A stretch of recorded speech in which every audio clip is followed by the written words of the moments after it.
আমরা কি শিখছিলাম বন্ধুরা? আমরা শিখছিলাম মোহাম্মদ ওয়াজেদ আলীর মানুষ মোহাম্মদ সাল্লাল্লাহু আলাইহি সাল্লাম প্রবন্ধটি।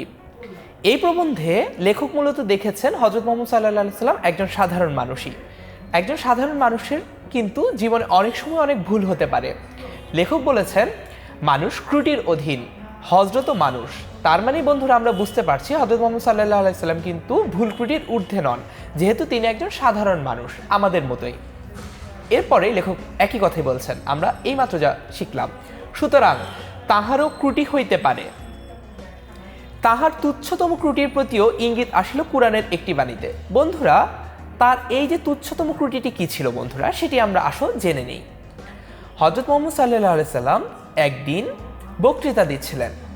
বক্তৃতার মাঝখানে একজন অন্ধ ব্যক্তি এসে বসলেন এবং সেই অন্ধ ব্যক্তি বক্তৃতাটি সম্পূর্ণভাবে বুঝতে পারেননি, হয়তোবা তিনি কিছুটা অংশ একটু মিস করে ফেলেছিলেন। তাই তিনি মাঝে মধ্যেই হযরত মুহাম্মদ সাল্লাল্লাহু আলাইহি সাল্লামকে থামিয়ে তার সম্পর্কে জানতে চাচ্ছিলেন।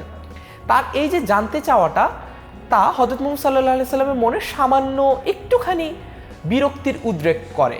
এই যে বিরক্তির উদ্রেক হওয়া, তা কিন্তু খুব একটা অস্বাভাবিক ঘটনা এমনও নয়। তুমি যখন কথা বলতে থাকো, খুব মনে করো তুমি খুব মজার একটা কথা বলছো তোমার বন্ধুদেরকে নিয়ে, এবং তোমার বন্ধুদের সবাই হয়তোবা তা শুনতে উদ্গ্রীব। এমন সময় ঘটনাটার অর্ধেক হয়তোবা বলে ফেলেছ, এমন সময় তোমার অন্য কোনো একজন বন্ধু এসে আবার তোমাকে একেবারে থামিয়ে দিয়ে শুরু থেকে শুরু করতে বলে। তখন তোমার মনে একটু কি বিরক্তি উদ্রেক হয় না? সেরকম সামান্য একটি বিরক্তির উদ্রেক হয়েছিল হযরত মুহাম্মদ সাল্লাল্লাহু আলাইহি ওয়াসাল্লামের মনে। কিন্তু সেটি কিন্তু খুবই তুচ্ছ একটি ত্রুটি, কিন্তু তার প্রতিও কুরআনের একটি বাণীতে ইঙ্গিত আসিল। বন্ধুরা তোমরা কি আমাদেরকে কুরআনের সেই বাণীটির কথা আমাদের কমেন্ট সেকশনে লিখে জানাতে পারো? আশা করি তোমরা পারবে।